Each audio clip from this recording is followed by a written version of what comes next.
নমস্কার বন্ধুরা, আমার প্রিয় ছাত্রছাত্রীরা, আমার প্রিয় বিদ্যার্থী মণ্ডলী, মাননীয়গণ, বন্ধুবর্গ, শিক্ষার সঙ্গে সংযুক্ত সকল শ্রদ্ধেয় ও স্নেহভাজন ব্যক্তিবর্গ, মাননীয়গণ, আজ আমি আপনাদের সামনে বৈষ্ণব পদাবলী কয়েকটি অংশ আলোকপাত করবার চেষ্টা করছি। আশা করি দেশের দশের বৃহতের কল্যাণে এটুকু লাগবে। প্রথমে প্রশ্ন করি যে আমরা তো এত বৈষ্ণব পদাবলী সিলেবাসভুক্ত করেছি, 100 বছরের বেশি দিন ধরেই আমাদের দেশে প্রায় 150 বছর ধরে বাংলা সাহিত্যের পঠন পাঠনে আমরা বৈষ্ণব পদাবলীকে সিলেবাসভুক্ত করেছি। কিন্তু বৈষ্ণব পদাবলী সম্পর্কে আমাদের অনেকেই বিশেষ কিছু জানি না, শুধু পড়তে হয় পড়ি এবং লিখতে হয় লিখে, আর লিখে আমরা পাশ করে যাই।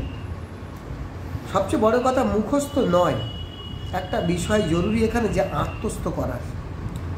তো আমরা যদি একটু আত্মস্থ করার চেষ্টা করি তাহলে বোধহয় একটু কাজে লাগে বেশি। প্রিয় বিদ্যার্থীরা, প্রথমে আমার একটা ছোট্ট প্রশ্ন, বৈষ্ণব কে বা কারা? হিন্দু সমাজের 6 শাখা, তার মধ্যে বৈষ্ণব একটি উল্লেখযোগ্য শাখা।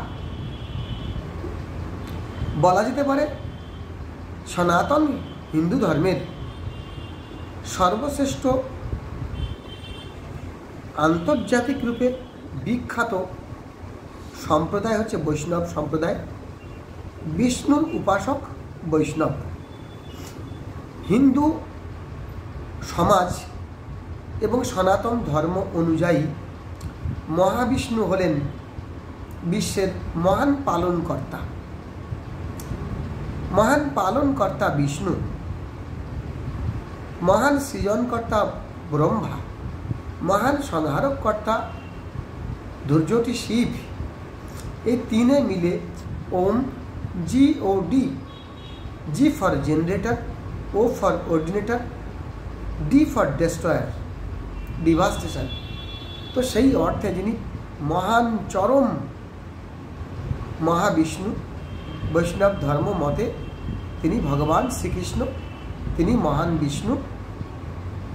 তার উপাসনা যারা আমরা করি, মহাবিষ্ণুর উপাসকরা বৈষ্ণব। তো আমরা দেখছি চৈতন্যদেবের জন্মের আগেও এই বৈষ্ণব পদাবলী ছিল। রাধা কৃষ্ণ বিষয়ক পদাবলী বলা হতো তখন। প্রাক চৈতন্য যুগে 2 জন বিখ্যাত কবি জন্মগ্রহণ করেছিলেন। একজনের নাম কবিবর বিদ্যাপতি, একজনের নাম কবিবর চণ্ডীদাস। তো আমাদের কাছে 1486 খ্রিস্টাব্দে মহাপ্রভু শ্রী চৈতন্য জন্মগ্রহণ করেন। তার মৃত্যু হয় 1533 খ্রিস্টাব্দে। চৈতন্যদেব 16 বছর বয়সে বিখ্যাত পণ্ডিত রূপে আত্মপ্রকাশ করেন। তার 2 জন গুরু ছিল, কেশব ভারতী এবং ঈশ্বরপুরী। এই 2 গুরু গ্রহণের মাধ্যমে তিনি কৃষ্ণ মন্ত্রে দীক্ষিত হন। তারপর তার কাছ থেকে আমরা তাকে তার ঐশী অবতার, রাধাকৃষ্ণের যুগল অবতার রূপে তাকে মহাপ্রভু রূপে চিহ্নিত করি।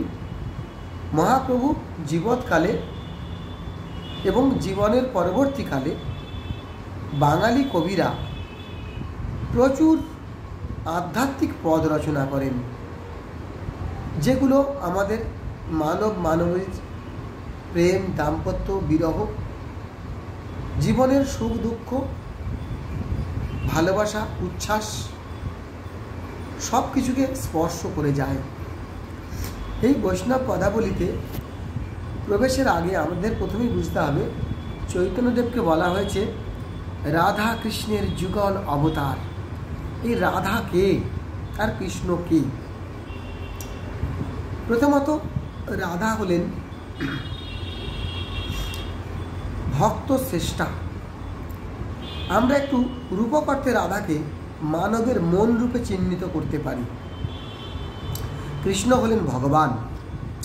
ভক্ত এবং ভগবানের মধ্যে যে দোলাচল বৃত্তি, লীলাসুখ, রাধা এবং কৃষ্ণের লীলাসুখ দর্শন হচ্ছে বৈষ্ণবের জীবনের লক্ষ্য। তো এই শ্রীরাধা আমরা আপাত দৃষ্টিতে তাকে অনেকটা বাস্তব জীবনের সঙ্গে মিলিয়ে ফেলে কোথাও যেন আধ্যাত্মিকতা থেকে একটু সরে আসি। যেমন এখানে লীলা পুরুষোত্তম শ্রীকৃষ্ণ এবং তার আরাধিকা সাধিকা শ্রীরাধিকার আবির্ভাব। আর যাই হোক না কেন, গয়লানি প্রেম বিকশিত হেম কাম গন্ধ নাহি তাই। শ্রীরাধার এই প্রেমের মধ্যে কামনা বাসনা নেই। এই কামনা বাসনা বড়ুচণ্ডীদাসের শ্রীকৃষ্ণ কীর্তন থেকে আলাদা। বড়ুচণ্ডীদাসের শ্রীকৃষ্ণ কীর্তন কিন্তু বৈষ্ণব পদাবলীর ভেতরে নয়। আমি বলছি এটা বৈষ্ণব ধর্ম ও তত্ত্বের রসভাষ্য, বৈষ্ণব পদাবলীর কথা। তো কৃষ্ণদাস কবিরাজ বৈষ্ণবের এই যে প্রেম সম্পর্কে আলোকপাত করতে গিয়ে বলেছেন, আত্মেন্দ্রিয় প্রীতি ইচ্ছা তারে কয় কাম, আর কৃষ্ণেন্দ্রিয় প্রীতি ইচ্ছা ধরে প্রেম নাম। অর্থাৎ ভগবানকে ভালোবাসাটা হচ্ছে প্রেম, এবং নিজের দেহগত বাসনা চরিতার্থ করার জন্য যে ভালোবাসা সেটা হলো কাম। তাহলে এখানে স্পষ্ট হয়ে গেছে যে বৈষ্ণবের প্রেম সেটা অনেক সুন্দর। সে প্রেম যতই রোমান্টিক হোক না কেন, যতই তার সিমিলি বা উপমা, মেটাফর বা অর্থ, গূঢ়ার্থ এবং ইমেজ বা বাক প্রতিমা যতই আমাদের বাস্তব জীবনকে স্পর্শকাতরভাবে ছেয়ে যাক না কেন, সে চাওয়া পাওয়ার মধ্যে, বৈষ্ণবের চাওয়া পাওয়ার মধ্যে একটা উদাত্ত আহ্বান রয়েছে, একটা আধ্যাত্মিকতার জায়গা রয়েছে। স্বর্গ মর্ত পাতালব্যাপী ভক্ত ভগবানের ভেতরকার লীলা, মহালীলার কাহিনী সংযোজিত হয়েছে। তো আমরা এই বৈষ্ণব পদাবলীকে দুটো পাঠ করে নিয়ে আমরা দেখতে চেষ্টা করব। একটা হচ্ছে প্রাক চৈতন্য যুগের পদাবলী, আর সেটাকে আমরা বলছি রাধাকৃষ্ণ বিষয়ক পদাবলী, এবং চৈতন্যোত্তর পদাবলী বা শ্রী চৈতন্যদেবের সমসাময়িক এবং পরবর্তীকালের লিখিত পদাবলী, সেগুলো হচ্ছে চৈতন্য এবং চৈতন্যোত্তর পদাবলী। আর চৈতন্যদেবের জন্মের আগে লেখা পদাবলী, যে সমস্ত রাধাকৃষ্ণ বিষয়ক পদগুলো লেখা হয়েছিল সেগুলোকে আমরা রাধাকৃষ্ণ বিষয়ক পদাবলী, প্রাক চৈতন্য যুগের পদাবলী রূপে চিহ্নিত করতে পারি। এই যুগের একজন বিশিষ্ট কবি, সেই কবি হচ্ছেন কবিবর বিদ্যাপতি এবং কবিবর চণ্ডীদাস, সহজিয়া চণ্ডীদাস। আমরা নানান প্রকারের তর্ক বিতর্কের ঊর্ধ্বে আনুমানিক 1380 নাগাদ বিদ্যাপতির জন্ম এবং 1460-এর পূর্বে তার মৃত্যুটাকে চিহ্নিত করতে পারি। আমি এই সম্পর্কে একটা সাল তারিখ আপনাদেরকে পরবর্তী আলোচনায় দিয়ে দেব, কারণ গুগল একরকম নোট করছে, একজন রাইটার এক রকম নোট করছে, কিন্তু সব কিছুর মূলে ইতিহাসকে যদি ভাবতে পারি, একটা আনুমানিক শব্দ দিতে পারি আমরা, সেই আনুমানিকতাতে বুঝতে পারি যে তিনি চতুর্দশ শতকের শেষ পাদে তার জন্ম এবং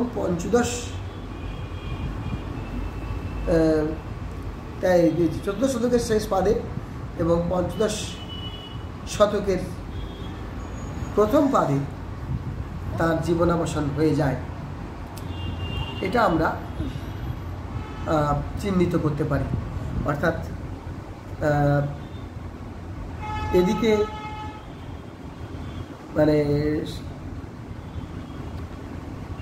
চতুর্দশ শতকের শেষার্ধ এবং পঞ্চদশ শতকের প্রথমার্ধে কবি হলেন কবিবর বিদ্যাপতি। তিনি মিথিলার মধুবনী পরগনার বিস্ফি গ্রামে জন্মগ্রহণ করেছিলেন। তার পিতার নাম গণপতি ঠাকুর, কবির নাম ছিল বিদ্যাপতি ঠাকুর। তাকে কবি সার্বভৌম, মৈথিল কোকিল, কবিরত্ন ইত্যাদি উপাধি দিয়ে তাকে ভূষিত করা হয়েছিল। তিনি মিথিলারাজ শিব সিং কীর্তি সিংয়ের সময়ে সভাকবি ছিলেন এবং দীর্ঘায়ু কবি শিব সিং পত্নী লসিমা দেবীর সাথে প্রণয় সূত্রে আবদ্ধ ছিলেন বলে লোকশ্রুতি রয়েছে। বিদ্যাপতি প্রচুর গ্রন্থ লিখেছেন। ভূ পরিক্রমা, দান বাক্যাবলী, গণেশ ভক্তি তরঙ্গিনী, দুর্গা ভক্তি তরঙ্গিনী, এরকম অনেক গ্রন্থ তিনি লিখেছিলেন। কীর্তি পতাকা, কীর্তিলতা, কিন্তু সেই গ্রন্থগুলো আমাদের তত জরুরি নয়। আমরা এসেছি বৈষ্ণব পদাবলীতে।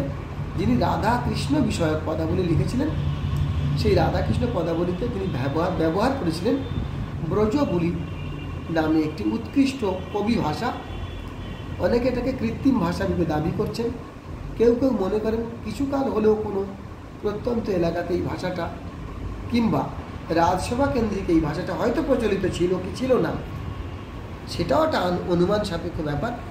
কিন্তু এটা একটা ব্রজবুলি একটি সুমধুর ভাষা, যে ভাষার সুরমূর্ছনা, রোম্যান্টিকতা, তার লিরিক বা গীতিধর্মিতা, তার কাব্য সৌন্দর্য আমাদেরকে আকৃষ্ট করেছিল। আর বিদ্যাপতির কবিতাকে স্বয়ং চৈতন্যদেব খুব পছন্দ করতেন। আমরা একটি কবিতাতে পাই, চণ্ডীদাস বিদ্যাপতি রায়ের নাটক গীতি কর্ণামৃত শ্রীগীত গোবিন্দ স্বরূপ রামানন্দ শনে মহাপ্রভু রাত্রিদিনে গায়ে শুনি পরম আনন্দ। সুতরাং বিদ্যাপতির পদের রস আস্বাদন করতেন আমাদের জগৎগুরু মহাপ্রভু শ্রী চৈতন্যদেব। সুতরাং খুব উঁচু দরের কবি, অত্যন্ত বড় মাপের কবি, মৈথিল কোকিল। তিনি আমাদের মনের মণিকোঠায় স্থান নিয়েছেন। আচার্য দীনেশচন্দ্র সেন বলেছেন যে আমরা বিদ্যাপতিকে আমরা বাঙালি করিয়া লইয়াছি। তো সেই জায়গাটাতে আমরা বাঙালি করে নিয়েছি। সেই বাঙালি কবিকে আমরা নতুন রূপে চিনব বা চিনবার চেষ্টা করছি, যেখানে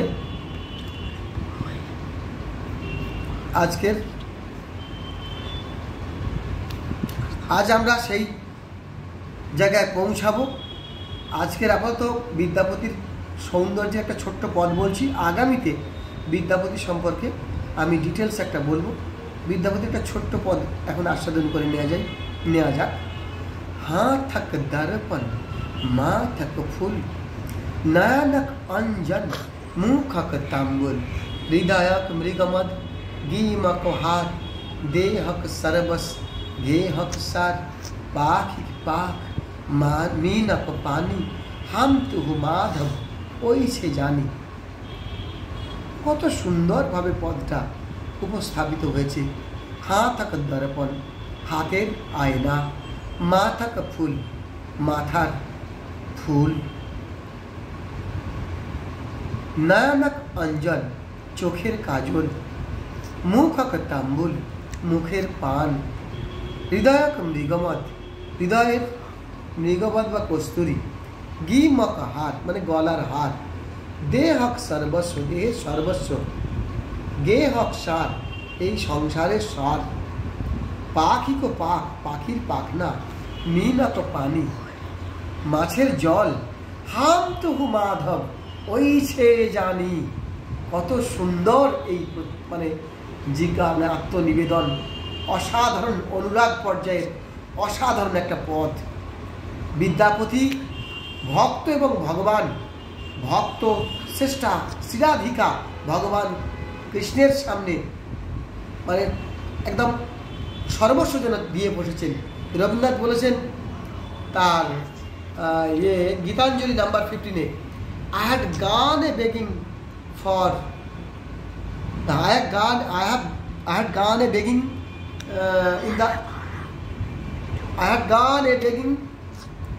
in the village path. Sorry, এটা বলে গেল, I had gone a begging. গুলিয়ে ফেলেছি ব্যাপারটা। আমার পুত্রের ইশারা আমি বুঝতে পারিনি ঠিক মতো করে, আমার মেমোরিটাকে আমার পুত্রই গোলমাল করে দিল।